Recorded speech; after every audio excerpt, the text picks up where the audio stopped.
بسم اللہ الرحمن الرحیم۔ السلام علیکم ورحمۃ اللہ وبرکاتہ۔ ہم آپ کو حافظ اسلامک ٹی وی میں خوش آمدید کہتے ہیں۔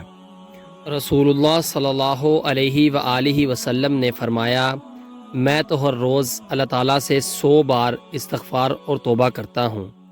اس کی حدیث کا حوالہ ہے سنن ابن ماجہ 3815۔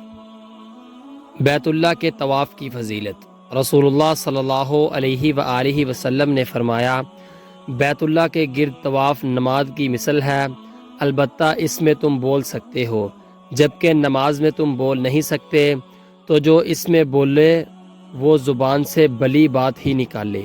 اس کی حدیث کا حوالہ جامعہ ترمذی، حدیث نمبر 960۔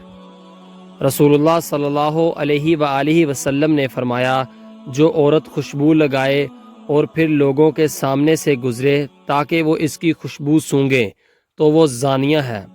اس کی حدیث کا حوالہ سنن نسائی 5129 5129۔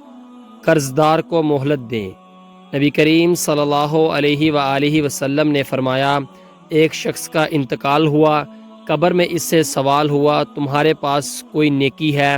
اس نے کہا کہ میں لوگوں سے خرید و فروخت کرتا تھا، اور جب کسی پر میرا قرض ہوتا تو میں مالداروں کو مہلت دے دیا کرتا اور تنگ دستوں کے قرض کو معاف کر دیتا تھا۔ اس پر اس کی بخشش ہو گئی۔ اس کی حدیث کا حوالہ صحیح بخاری 2391 2391۔ نبی کریم صلی اللہ علیہ وآلہ وسلم نے فرمایا، آباد رہے وہ شخص جس نے میری حدیث سنی اور آگے پہنچائی۔